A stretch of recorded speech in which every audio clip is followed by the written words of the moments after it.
Welcome back to crazy crispy YouTube channel. So ఇంత క్లోజ్గా ఏంటి అని అంటే వాయిస్ అనేది రావట్లేదండి. లాస్ట్ ఒక 2-3 వీడియోస్ నుంచి కొంచెం వాయిస్ డిస్టర్బెన్స్ ఉంది అని చెప్పాను, ప్రాబ్లం అయింది అని. ఇప్పుడిప్పుడే సెట్ అవుతుంది.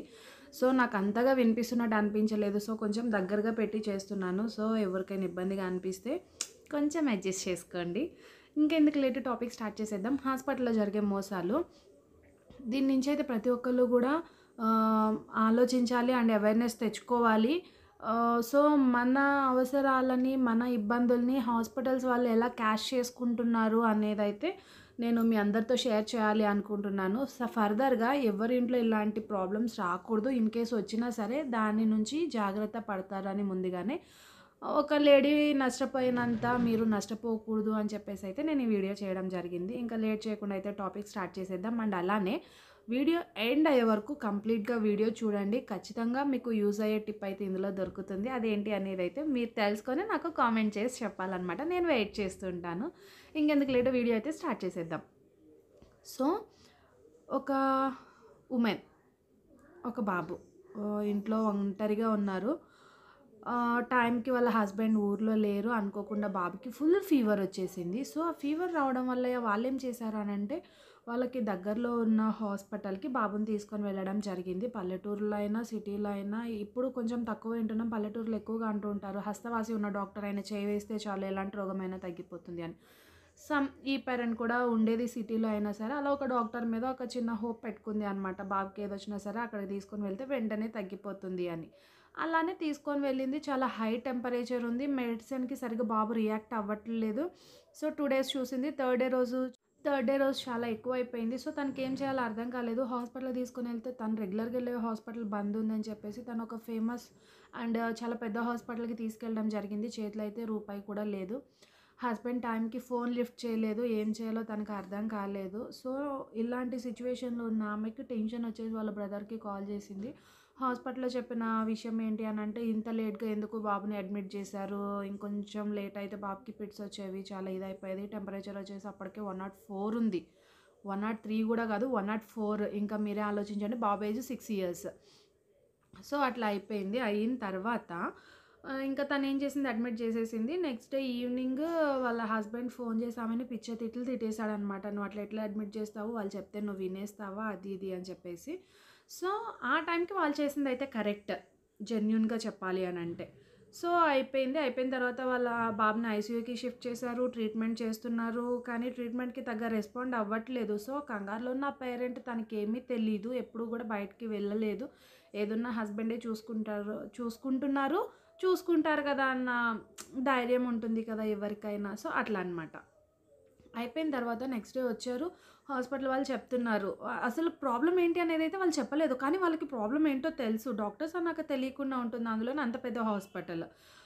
చెప్పలేదు. కానీ బాబుకి ట్రీట్మెంట్‌కి రెస్పాండ్ అవ్వకపోవడం వాళ్ళ ఫాదర్ గమనించి వచ్చి ఈమెను తిట్టేసి, వెంటనే వాళ్ళు అట్లనే చెప్తారు, ఓపీలో పెట్టి ట్రీట్మెంట్ చేయించుకొని నువ్వు తీసుకొని వచ్చేయాల్సింది, నువ్వు ఎందుకు అడ్మిట్ చేసావు అని చెప్పి. అప్పటికి మీరు నమ్మరండి, 24 అవర్స్ కరెక్ట్‌గా జరిగింది. 1,00,000 బిల్ ఏసేశారు. సో అయిపోయింది. డిశ్చార్జ్ చేసుకొని తీసుకొచ్చేసారు. డిశ్చార్జ్ చేసి తీసుకొచ్చేటప్పుడు హాస్పిటల్ వాళ్ళు చెప్పింది ఏంటంటే, బాబుకి ప్రాబ్లమ్ ఏంటి అనేది వాళ్ళు ఎక్స్‌పోజ్ చెయ్యకుండా బాబుని తీసుకొని వెళ్తున్నారు, సిచ్యువేషన్ చాలా సివియర్‌గా ఉంది, అతనికి ఆక్సిజన్ లేనిదే తను ఆక్సిజన్ మాస్క్ అనేది తీస్తే బాబు గెయిన్ చేయడం అనేది చాలా కష్టం అని చెప్పేశారు. ఏం పర్లేదు నేను చూసుకుంటాను తీసుకొచ్చిన తర్వాత. అదే రోజు ఈవినింగ్ మళ్ళీ బాబుకి ఎక్కువైపోయింది. సో వాళ్ళ నాన్న ఏం చేశారు అని అంటే, ఏదో ఒక చిల్డ్రన్ హాస్పిటల్ ఉంది, చాలా బాగా చూస్తారు అని అంటే తీసుకొని వెళ్ళారు. ఆ హాస్పిటల్ కూడా వెరీ గుడ్, జెన్యూన్ చెప్పాలి అంటే. వాళ్ళు 2 డేస్ పెట్టుకున్నారు, మళ్ళీ టెస్ట్‌లన్నీ చేశారు, అంతా అయిపోయింది. వాళ్ళిచ్చే ట్రీట్మెంట్‌కి బాబు రెస్పాండ్ అవ్వట్లేదు. అసలు ప్రాబ్లమ్ ఏంటి తెలుసుకుందాం అని చెప్పి వేరే పెద్ద హాస్పిటల్ నుంచి డాక్టర్‌ని పిలిపించారు.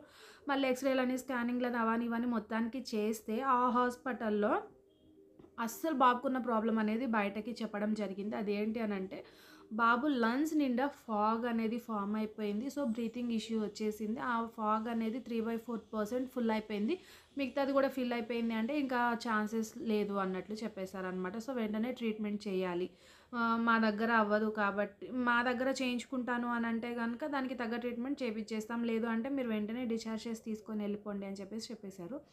ఇంకా బాబు ఫాదర్ ఏం చేశారు, అప్పటికప్పుడు వేరే డాక్టర్ని కన్సల్ట్ చేసి దాని త్రూ బాబుని ఫస్ట్ టైం వాళ్ళ మదర్ ఏ హాస్పిటల్ అయితే అడ్మిట్ చేసిందో అదే హాస్పిటల్లో తెలిసిన డాక్టర్ని కన్సల్ట్ చేసి బాబుని అప్పటికప్పుడు అక్కడే డిశ్చార్జ్ చేసి ఇక్కడికి తీసుకెళ్ళి 1 అవర్లో ప్రాసెస్ అంతా కంప్లీట్ చేసుకొని బాబుని అయితే డిశ్చార్జ్ చేసుకొని ఇంటికి తీసుకొచ్చేసారు. తర్వాత కొన్ని ప్రికాషన్స్ అండ్ మెడిసిన్స్ అన్నీ యూస్ చేశారు. ఇప్పుడు బాబు అయితే హెల్త్ వెరీ గుడ్ అంటే చాలా యాక్టివ్ ఉన్నాడు, అంత మంచిగా ఉంది. కానీ హాస్పిటల్స్ వాళ్ళు క్యాష్ చేసుకుంటున్నారని నేను ఎందుకన్నాను అంటే, ఫస్ట్ ఏ హాస్పిటల్ అయితే బాబుని అడ్మిట్ చేశామో వాళ్ళు గనక వెంటనే ఆ ప్రాబ్లం అనేది తెలుసుకొని అదే 24 అవర్స్ జస్ట్ 1 అవరే పట్టిందండి నిజం చెప్పాలి అని అంటే లోపల అదంతా తీయడానికి, దాన్ని టెస్ట్‌కి పంపించడానికి. సో, తర్వాత ప్రాసెస్ అంతా కామన్ అందరికీ తెలిసిందే.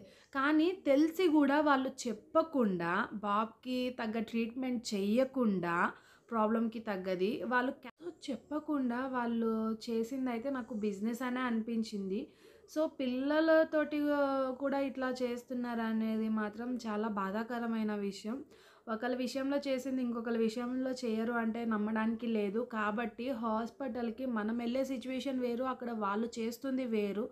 కాబట్టి వెళ్ళేటప్పుడు ఆ సిట్యుయేషన్‌లో తెలిసిన వాళ్ళుంటే తీసుకొని వెళ్ళండి. లేదు అనంటే ఫస్ట్ దగ్గరలో ఉన్న చిన్న హాస్పిటల్ అంటే ఏదో ఒక స్టెతస్కోప్ పెట్టుకొని ఒక ఇంజెక్షన్స్ చేసే డాక్టర్‌లా కాదండి. మినిమమ్ ఎక్విప్‌మెంట్ ఉన్న హాస్పిటల్స్ ఉంటాయి కదా! బిల్స్ తక్కువ వేస్తారు. అట్లాంటి హాస్పిటల్‌కి తీసుకొని వెళ్ళి ఫస్ట్ ప్రాబ్లమ్ ఏంటి అనేది తెలుసుకున్న తర్వాత దానికి తగ్గ ట్రీట్మెంట్ ఎక్కడ బెస్ట్ అనేది ఆలోచించుకొని చేసుకోండి. ఏదో పెద్ద హాస్పిటల్ బాగా చూసేస్తారు, పెద్ద హాస్పిటల్ బాగా ట్రీట్ చేస్తారు అని నమ్మి మాత్రం అస్సలు పోవద్దు. ఎందుకంటే మనీ లాస్ అయిపోతారు. రెండోదండి నేను ఇంకొకటి కూడా చూసాను ఇదే హాస్పిటల్స్ గురించి. కానీ అదైతే నేనిప్పుడు షేర్ చేయదలుచుకోలేదు. సో, ఈ వీడియో కనుక మీకు యూజ్‌ఫుల్ అనిపిస్తే కంపల్సరీ ప్రికాషన్స్ తీసుకోండి. హాస్పిటల్స్‌కెళ్ళే వాళ్ళు ఎవరైనా సరే కొంచెం మినిమమ్ నాలెడ్జ్ ఉండాలి మనకి. వాళ్ళు చెప్పేవన్నీ మనం వినడం కాకుండా తిరిగి మనం కూడా వాళ్ళని క్వెషన్ చేసేటట్లు ఉండాలి. పెద్ద హాస్పిటల్స్‌లో ఇప్పుడు ఏమైపోతుందంటే మనం అడిగేదానికి వాళ్ళేం చెప్పడం లేదండి. వాళ్ళు ఏం చెప్పినా సరే మనం విని తలాడిస్తేనే అక్కడ మనం మంచి వాళ్ళకిలాగా కనిపిస్తున్నాము. సో, కాబట్టి కొన్ని ప్రికాషన్స్ అయితే తీసుకోండి. గుడ్డిగా నమ్మేసి పెద్ద హాస్పిటల్ అని వెళ్ళిపోయి మనీ అయితే లాస్ చేసుకోకండి. సో, నేను మీకు ఇస్తానన్న టిప్ అయితే ఇదే.